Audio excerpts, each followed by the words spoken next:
There are people who crumble when their messages are ignored. It's not your problem, it's due to the structure of your mind. It explains the Buddha's psychological training method, the 4 foundations of mindfulness, as proven by psychology. The 4 foundations of mindfulness and modern psychology, the path to freedom of the mind. The Buddha said, "The 4 foundations of mindfulness are the best way to eliminate worries and fears and to extinguish suffering." In modern psychology, emotional regulation training such as mindfulness-based cognitive therapy, MBCT, and acceptance and commitment therapy ACT is widely used. These also share deep roots with the concept of mindfulness in that they are scientific practices for observing and managing the mind. Although they use different languages, Buddhism and modern psychology meet closely in their core insights about how the mind creates and alleviates suffering. First, let's look at the restoration of presence based on the body, which is the belief center. When you observe the body, the mind naturally becomes anchored in the present. Especially since breathing is a phenomenon that occurs only in the here and now, it is the simplest yet most powerful way to ground the mind in the present. Emotions and thoughts often pull us into memories of the past and worries about the future, leading to afflictions like greed, anger, and foolishness.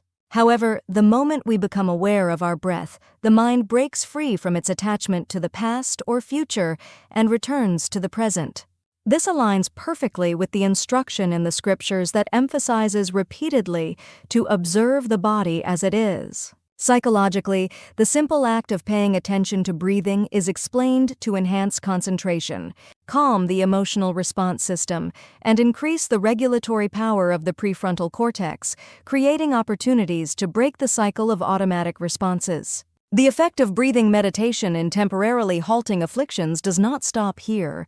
As you observe your breath closely, the fixed notions of "this body is me," "it belongs to me," "who am I" begin to shake. Breathing is merely a continuous flow of inhaling and exhaling, and the attachment that has placed a solid entity called I on that flow gradually relaxes.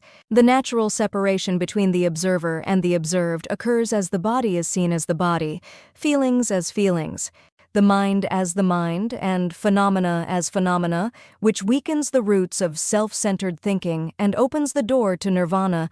Moreover, the practice of staying with the breath becomes the foundation for expanding the field of observation, from the body to feelings, the mind, and phenomena.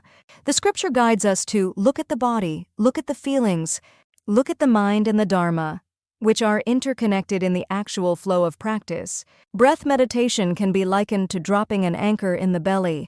In the sea of life, rough waves or various thoughts and emotions continuously wash over us.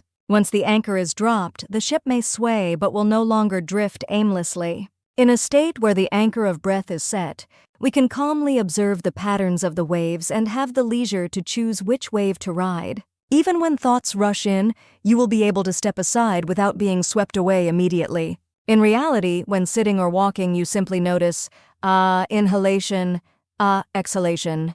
You recognize that a long breath is long and a short breath is short, calmly sensing the feeling of breath passing through your entire body. When you become aware of the stillness of your breath and the stability of your body, the body simply becomes the body, and the mind simply becomes the mind. And afflictions begin to appear not as my something, but as something that arises and passes away. Next, I will move on to the practice of observing feelings as they are, known as the contemplation of feelings. The contemplation of feelings focuses on dismantling the habit of automatically reacting to emotions. Pleasant feelings, painful feelings, feelings that are neither pleasant nor painful. Observe all of these as they are. Often, the waves of emotion naturally dissipate within about 90 seconds. We often suffer more because of the interpretations and thoughts we attach to those emotions, which is to say, secondary suffering. For example, when my partner doesn't respond to the message I sent, my heart is in turmoil. Discomfort, anxiety, disappointment, and unease can rise from deep within my chest. At this time, the recommended approach is to simply adopt an awareness without taking another step forward. It's important to stop here when you feel, "I am uncomfortable," or "I am feeling anxious."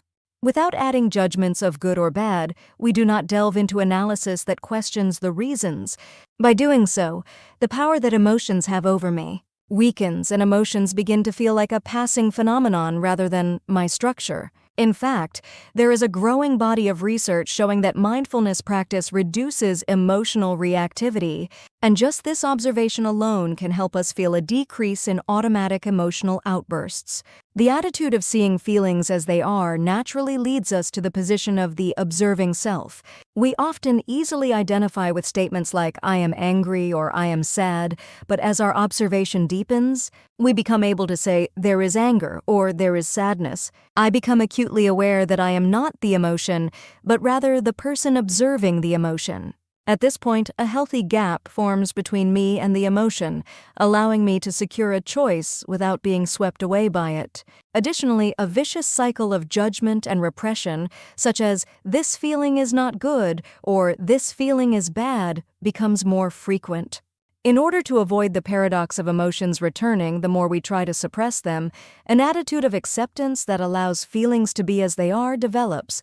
As a result, attachment weakens, and the chain of secondary suffering such as anxiety, regret, and guilt is broken. In the long term, emotional regulation skills and cognitive flexibility improve, and attention becomes more stable. Changes at the brain level have been reported, with increased prefrontal cortex activity and decreased amygdala reactivity. In summary, when we observe feelings as they are, the identification of "I am this feeling" dissolves, judgment and repression decrease, choices become possible instead of automatic reactions, and emotions are recognized as natural phenomena that arise and fade away, leading to a reduction in suffering. This is the first gateway to the freedom of the mind. Now, let's move on to the heart-mind treatment. The practice of mindfulness is a kind of emotional metacognition training that involves observing the mind. The key is to adopt an attitude of viewing the mind not as myself, but as passing phenomena. As we go through the day, our minds can change channels in an instant, just like switching TV channels. In fact, I am the television itself, but we can easily get lost in the scenes on the screen and mistake them for me. It's easy to understand when compared to the weather. The heart can be clear, then cloud over, rain, and be hit by a storm, only to return to clarity again. All these changes are merely weather changes, and my essence is the sky that contains those changes, that is, the observer. Let's go back to the same message example. In the state of meditation, we observed discomfort, restlessness, and anxiety as they are. In the realm of deep contemplation, we take a step further to observe the tendencies of the mind that evoke those emotions.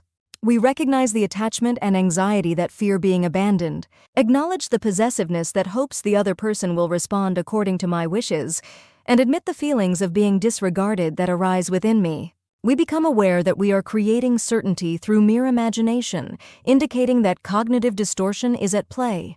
The fear of being abandoned is fear itself. The desire to make others conform to my will is a need for control. Feeling ignored is linked to a vulnerability in self-esteem, and concluding based on imagination tends to lead to judgments without evidence. If we compare this to TV channels, one channel broadcasts anger, saying, "Why aren't you responding?"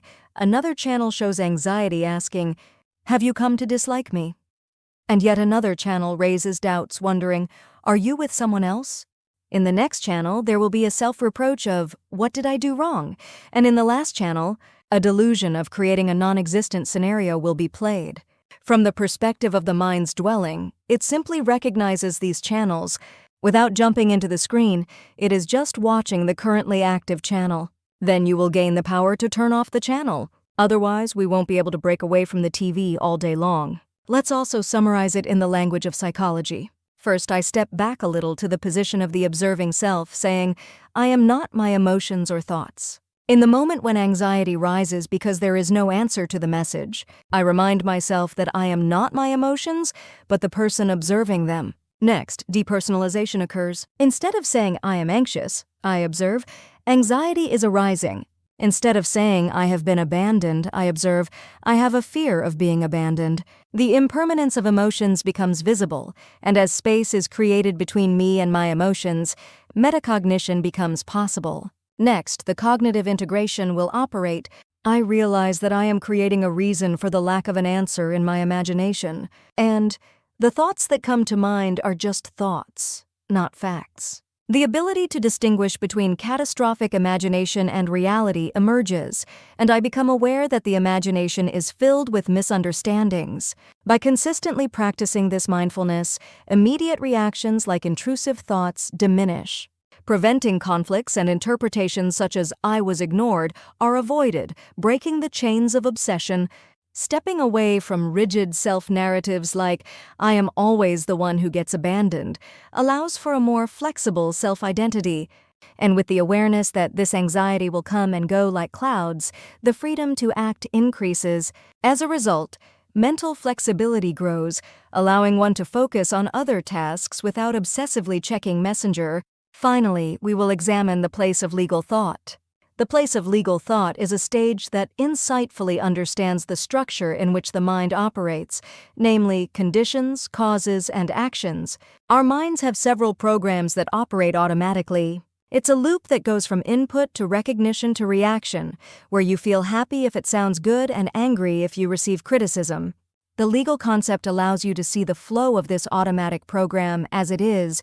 For example, when you hear a sound with your ears, recognition occurs. That perception creates reactions of liking or disliking, and on top of those reactions, thoughts, emotions, and actions accumulate. Borrowing the language of acceptance and commitment therapy, the state of cognitive fusion, where one overly identifies with thoughts and emotions, exacerbates suffering.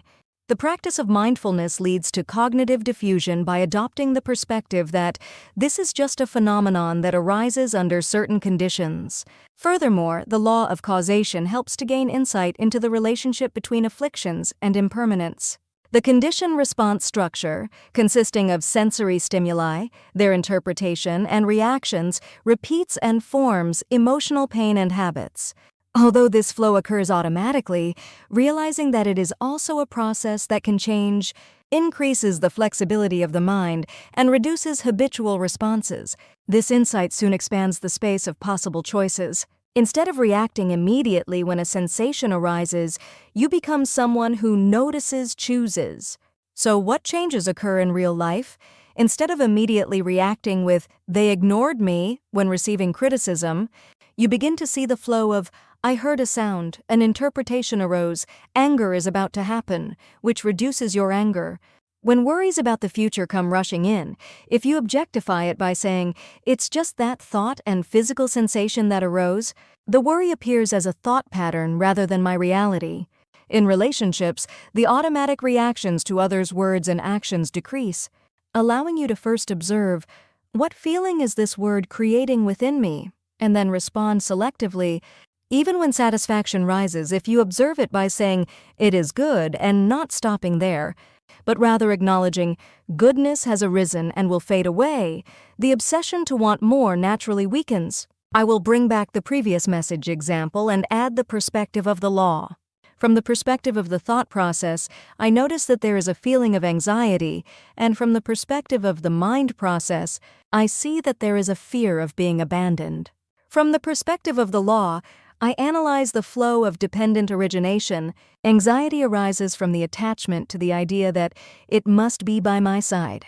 That attachment comes from not fully seeing impermanence and non-self. This chain can be broken even at the level of feeling, and it can also be severed at the point where desires and attachments are formed. At the moment this is perceived, anxiety is felt not as a substance but as a conditional phenomenon, and reactive impulses immediately weaken. We become people who choose, not people who react. In summary, the belief center brings us back to the present through the body and stops automatic reactions.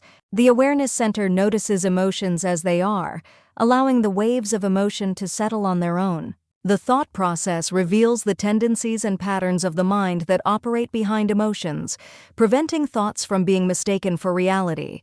The legal thought process provides insight into the conditions under which all phenomena arise and disappear, allowing one to interrupt the chain of suffering.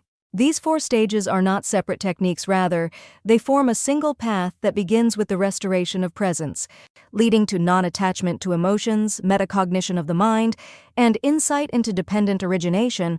On this path, we gradually move from a life led by emotions to a life where we observe and choose our emotions. In relationships, we cultivate trust and autonomy instead of attachment and regarding ourselves. We recover a flexible and changeable mindset instead of a rigid self-image. The four foundations of mindfulness are not just simple meditation techniques, they are a complete psychology that reduces suffering and grants freedom of the mind. The reason the Buddha said that the four foundations of mindfulness are the best path to enlightenment is that this one path gradually frees us in reality. Today, we can take the first step on that path starting from the moment we become aware of our breath